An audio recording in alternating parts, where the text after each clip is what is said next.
But let's kick it off with the Michigan one. I don't want the Michigan fans to get all worked up saying we didn't do it. All right, we got to do Michigan first, obviously, or they'll get salty. So first question of the Michigan nickel package, do you expect a bounce-back season from one Donovan Edwards?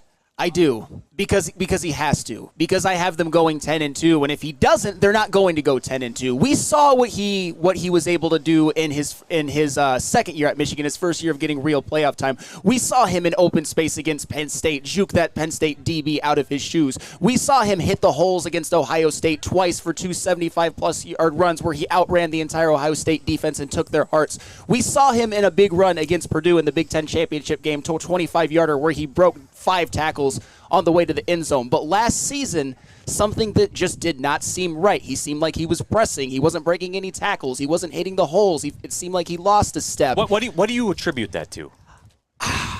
He's scared. Now, let's not.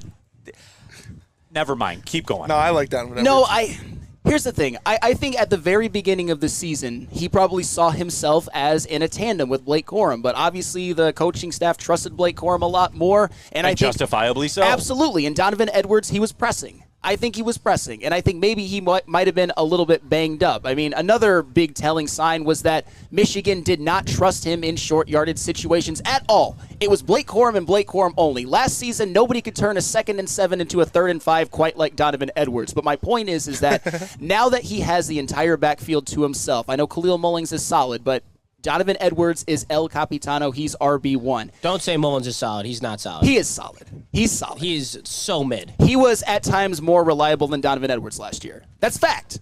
Donovan Edwards was terrible last year. They've turned on each other, Spenny. He's so talented. He's so talented, That's how empires fall. Struggles from within. He's so talented, though, and I have to believe that his couple big runs against Washington maybe got his confidence back a little bit.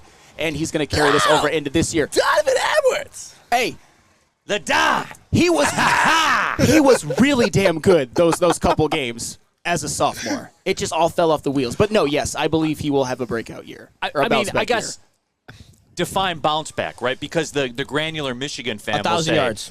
Okay, so 1,000 yards rushing, what, 500 receiving, 400 receiving? Like where are we at with that? 300 receiving, 1,000 rushing.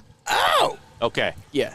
So anyway, for me, there are things that you can't ignore, right? 4 yards a carry, which was paltry behind that offensive line last year. Yep. There are signs that are a bit concerning. Yes. No offensive line starters returning? No, Zero. No one has brought that up. Zero. Yeah. Nobody has brought that up. I've brought that up on other shows, but you didn't do it here in front of me. We'll continue I don't to know bring if I it up. intimidate you or what. No, but anyway. we've done like one show together in the last month. Come on, you didn't bring it up in front of me. But the moral of the story is this, and I know I'm going to get killed, so I'm just going to go ahead and lean into it. All right. You know what I'm saying?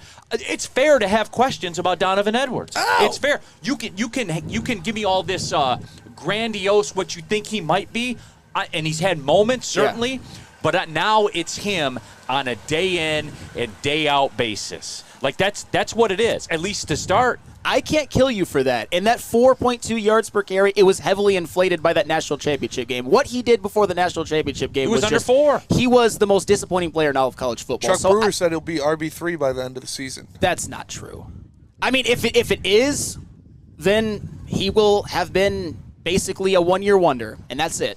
But I think he's more talented than that. We saw it on in high leverage situations as a sophomore. That's fair. The Bean wants to know, what did Michigan lose this year besides coach, quarterback, and running back? Their entire offensive line. And what did imagine being that arrogant. What did Michigan lose this year other than the 3 most important positions on their team?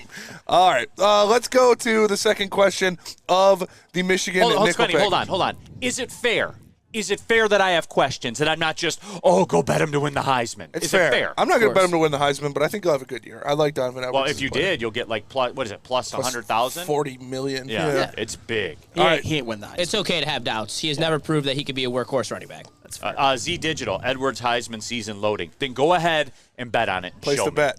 Place the bet. Even throw $5 on it, your payout will be massive. No, put $100 on it. Be a man. Take your family's grocery money and put it on there. Yeah, How about put your kids' tuition on it. Man up. All right, check it out. Second question. Will this season's Michigan's defense be better than last season's? I think it'll be slightly worse, but still the best in the country. Ooh. Okay, now Better than Georgia? Yes. I was told they have 4 of the Georgia? top 20 picks in the draft, maybe the number 1 and number 2. Georgia. Yes. Yes. Probably College not 1 and football 2. hasn't seen that kind of talent on a defense. So, ergo, they should be the best in the nation. You've They got- should be better. 3 of them are defensive players, to be fair. One of them is Colston Loveland. But, I think they're going to be the best defense in college football. It's just when you look at some of the guys that they lost, So Oregon puts 40 on them. I don't think that's going to happen, but they might win. That's not going to happen because Dylan Gabriel can't win away games. When you look at some of the players that they lost, a couple of them to me were the dictionary definition of Jim Harbaugh Michigan guys. You got Michael Barrett, you got Mikey Sanderstill. And Mikey Sanderstill is somebody that you can't really replace. What he brought to this team He was was damn good last year. No, he was. He played slot corner, he played outside, he played safety, he played linebacker. He made so many big plays on defense. You're missing Michael Barrett. I know you're replacing him with Jay-Sean Barnum, but Michael Barrett was a guy who just knew the system and was a captain, and he was a damn good player. And on the defensive line, I think this defensive line is going to be nasty. I think Mason Graham's the best defensive tackle in college football. I think Kenneth Grant's a top 5 defensive tackle in college football. I think they got solid edges. But last year you had all of that, plus Braden McGregor, Chris Jenkins, and Jalen Harrell rotating in. I think it's not going to be quite as dominant, but it is going to be damn good because of their high-end talent. When you ask Jim Harbaugh someday about the most talented players in college he has ever coached, it's going to go Andrew Luck, Will Johnson. Will Johnson could be in the NFL battling for Rookie of the Year this year, but he's going to be a college corner. Yeah, that's pretty crazy. Yes. He's really good. No, Yes. absolutely. I mean, could they be better? No, because the schedule is harder. They play Fair. real teams. That's fair. They play real teams this year, to some degree. Starting week, well, what is it, I'm week sorry. 2 or week 3? Week they play 2. Texas? But they 2. play 3 real teams. The rest is the same as last year. Georgia. That's why they'll get in the playoff. All right, moving on. Third down. Georgia. All right, third down.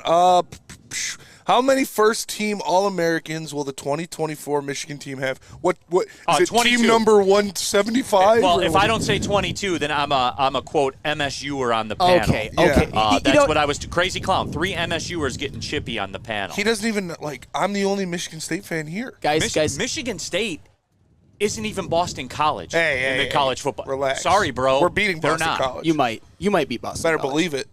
With what you guys did in the transfer portal, I think you're beating Boston We College. got but Mormon power on our side. Michigan State nickel package coming up next. Coming up Hey, next. that's Stay tuned. 22 All-Americans, 11 on each side of the ball. the amount of straw mans I keep seeing are just, come on. They're going to have 3. They're going to have Mason Graham, they're going to have Will Johnson, and they're going to have Colston Loveland. I know I already touched on Mason Graham and Will Johnson when I talked about defensively, but Colston Loveland, he is Michigan's best pass-catching prospect since Braylon Edwards. He, to me, is going to be what Brock Bowers was for Georgia last year. He's somebody, to me, that has the athletic upside of even somebody like Kyle Pitts. He's a 6'5" gazelle. He's got hands. He's got speed. He makes contested catches over the middle. Majestic. He is majestic. He's a half man, half unicorn. He is. He is going to win the Mackey Award. No He question about slides it. down rainbows into Michigan Stadium. Colston Loveland? Yes. I mean, if Yes. Alex Orji can throw him the ball. But that's the thing. It is his. It's going to be his greatest his safety blanket. And I get it.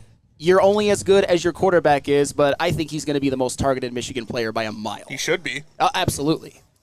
What do you got on it, Jesus? You're here. Colston Loveland, I don't know. That might be a little too far for me. I think he's a great tight end. I think he's a first-round pick, but he's anointing him like the next Rob Gronkowski. No.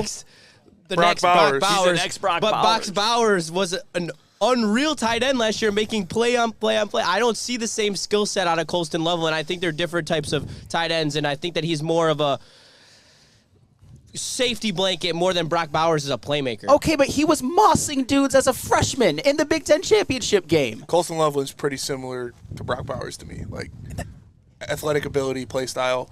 Have we seen Brock Bowers take a snap in the NFL? No. That's the thing. If you're already writing Colston Loveland off like he can't do it, I think that's way too premature. All I'm right, not fourth writing him down. off. We I got to just get think on the that's a clock little- here. Fourth down. Okay, Fourth down. fair What enough. is the best or the worst case scenario for Michigan next year? Miss the playoff? I don't ahead. think that's the worst case scenario. What do you think's the worst? The worst case scenario would be Losing would to be, MSU. would be to get clipped, like maybe like a Fresno State, like something unspeakable. Michigan State. That would be Michigan State, Fresno State. That would be the worst case scenario. Because look, and look, I'm consistent with this.